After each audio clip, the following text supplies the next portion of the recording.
Carlsbad, New Mexico, a town where the loudest sound most nights is the wind brushing over the desert floor. But one March evening in 1988, two people, Ricardo Mendoza and Esperanza Delgado, vanished from their home. No forced entry, no broken glass. Dinner was still hot on the table. For 22 years, there was nothing.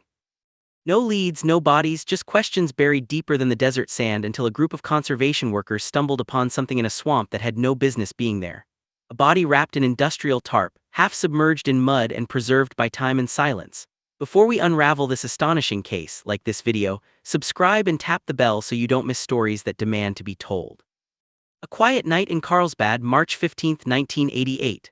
Carlsbad woke to a sandstorm. Thick winds coated the streets and made visibility near zero.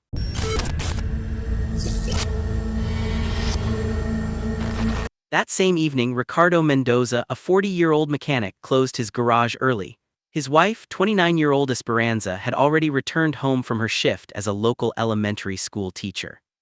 They were supposed to drive to Albuquerque the next morning to visit Esperanza's sister, Carmen. Bags were packed, hotel reserved, dinner was served but never eaten. Ricardo's Ford pickup was parked in the garage. Esperanza's purse was on the dining table. The dinner table was set for two, but Ricardo and Esperanza are gone. A family's panic. When Carmen didn't hear from her sister by Sunday, she panicked. She called, no answer. She drove to Carlsbad, still nothing.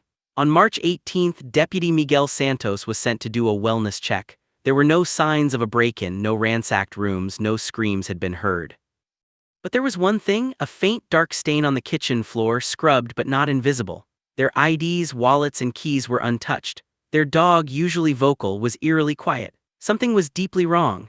The sheriff launched an investigation, but with no witnesses, no evidence of foul play, and no bodies, the case grew cold fast. The perfect couple? Not quite. At first glance, the Mendozas seemed like the perfect couple, hardworking, respected, well-liked, but cracks soon appeared. Neighbors had heard shouting. Esperanza's co-workers recalled her showing up with bruises. Ricardo's brother admitted that he had a drinking problem and had become increasingly paranoid. The deeper police dug, the more complex the story became. Esperanza had recently formed a close friendship with David Morales, a gym teacher at her school, and David. He vanished just 2 weeks after the Mendozas. At first, people assumed he'd moved to California as he told his colleagues, but investigators found his apartment abandoned. His phone disconnected, his belongings still inside. He hadn't moved. He'd disappeared. 3 missing, 0 answers. Detective Luis Ramirez believed this wasn't a coincidence. He theorized that Ricardo may have discovered the affair and snapped, killing Esperanza and David before disappearing or taking his own life. But there were holes in that theory. If Ricardo had killed them both, who killed him? Why were there no signs of violence? How could 3 adults vanish, leaving behind a spotless home and no clear crime scene? Weeks later, a rancher found charred clothing near the Pacos River, a blouse that matched Esperanza's, a work shirt like the ones Ricardo wore, but no blood, no DNA, no bodies. The trail went cold until August 12, 2010. Part 2, The Swamp Revelation. August 12, 2010. Nearly 22 years had passed. On the outskirts of Bottomless Lake State Park, about 30 miles northeast of Carlsbad, a team of wildlife researchers was collecting water samples from a shallow, rarely visited marshland. The drought that summer had lowered water levels dramatically, revealing sections of the swamp that hadn't been visible in decades. That's when a graduate student named Lee spotted something beneath a layer of algae and weeds. At first, she thought it was debris, an old tarp tangled in roots. But as they pulled at the edges, they saw what looked like cloth, then what looked like skin. The police were called, the scene was secured, and what they uncovered was no accident of time. Inside the tarp was a partially preserved body bound with cord, wrapped in layers of plastic sheeting and weighed down by rusted automotive parts. The hands were tied, and a single chain necklace engraved with the letter E lay against the rib cage. Identification. Within days, the body was identified as Esperanza Delgado Mendoza. Dental records confirmed it. She had died from blunt force trauma to the head. The forensic team concluded she had been killed elsewhere, then buried in the swamp. The preservation of her body was attributed to the mineral-rich sediment and sealed wrapping which had protected her remains from decay. It was a breakthrough and a mystery all over again. Why only one body? What happened to Ricardo? And why had Esperanza been hidden so carefully? While Ricardo and David Morales were never found, the home revisited. Investigators re-examined the old Mendoza home, now occupied by new owners. One floorboard in the garage had been replaced. Beneath it, cadaver dogs signaled the presence of human decomposition. It was tested. The DNA matched Ricardo Mendoza, but there was no body, only trace remains. Police believe Ricardo was killed in the garage, possibly by Esperanza, possibly by someone else. But the biggest shock came when they checked the tax records because the land the swamp was on where Esperanza's body had been found had been leased in the late 1980s by a man named David Morales. Part 3: The Teacher's Secret. When investigators traced the old lease records for the swampy patch of land where Esperanza's body was found, they expected to find a hunter, a rancher, maybe a hermit. Instead, they found David Morales, the man believed to have been in a romantic relationship with Esperanza and who had vanished just 2 weeks after she did. The lease signed in 1986 listed Morales as the sole caretaker of a nearby utility shed registered as a research outpost, but no one had seen him there. No records of visits, no permits filed. And when police finally inspected the structure, they found it locked, sealed with rusted nails from the inside. What they found inside changed the entire scope of the case. Inside the shed, dust, cobwebs, tools, and in the far corner, an old metal filing cabinet.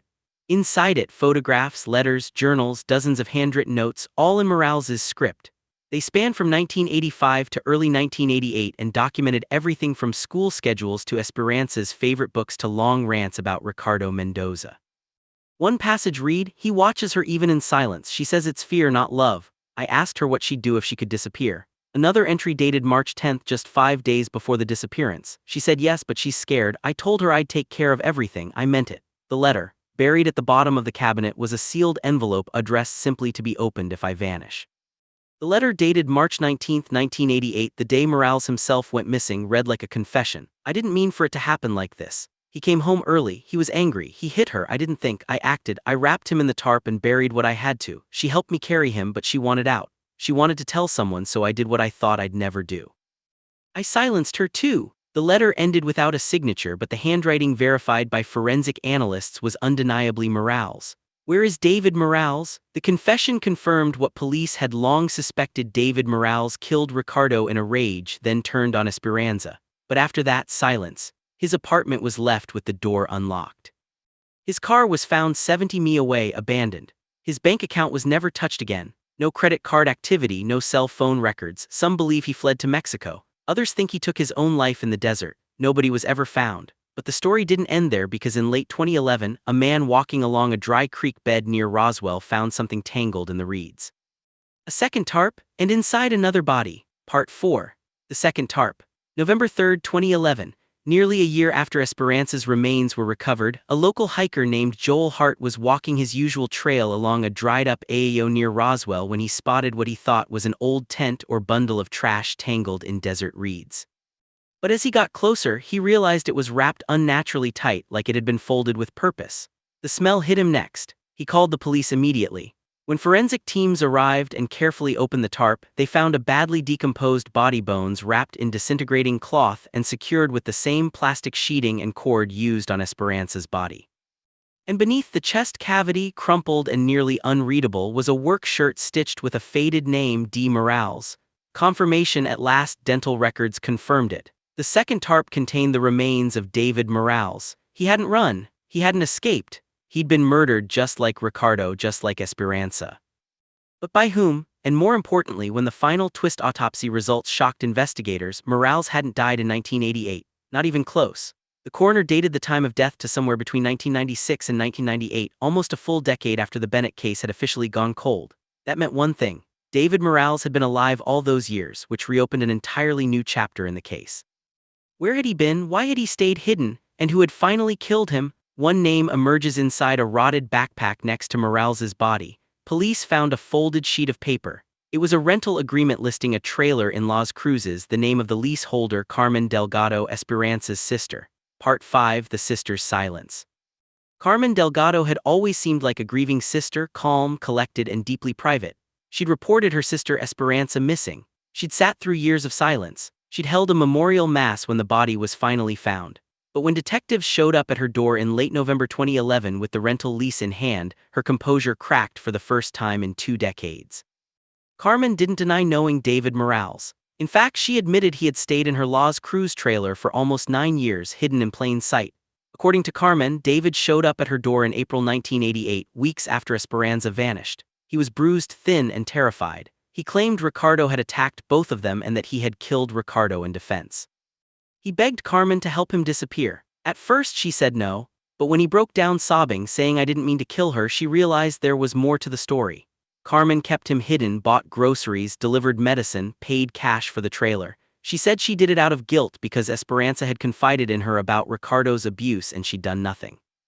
But it was what she said next that stunned investigators. The day it ended, sometime in late 1997, Carmen found David packing. He'd grown paranoid. He told her someone had seen him. He was leaving town for good. That night, Carmen said she drugged his tea with sleeping pills, and when he collapsed, she wrapped his body in a tarp just like the others. She drove him out to the AAO in the middle of the night alone and buried him. Her reason: he was a monster. I couldn't live with the truth anymore. She was arrested that night, charged with obstruction of justice, aiding and abetting a fugitive, and desecration of human remains. She pleaded guilty, and in court for the first time she read a statement aloud. My sister died because I stayed quiet too long. David stayed free because I stayed loyal too long. I buried a body, but it was my silence that kept her in the ground. The case finally closes. The mystery of the missing couple in New Mexico had taken 22 years to solve. 3 people dead, 2 families shattered. One story that began with silence and ended with buried truths. Today, the area where Esperanza was found has been renamed Delgado Park, a tribute to victims of cold cases across New Mexico. Do you believe justice was served? What would you have done in Carmen's place? Let us know in the comments. And if you believe in truth, no matter how long it takes, like, subscribe and tap the bell. Because some stories hide in the dark for decades until someone finally listens.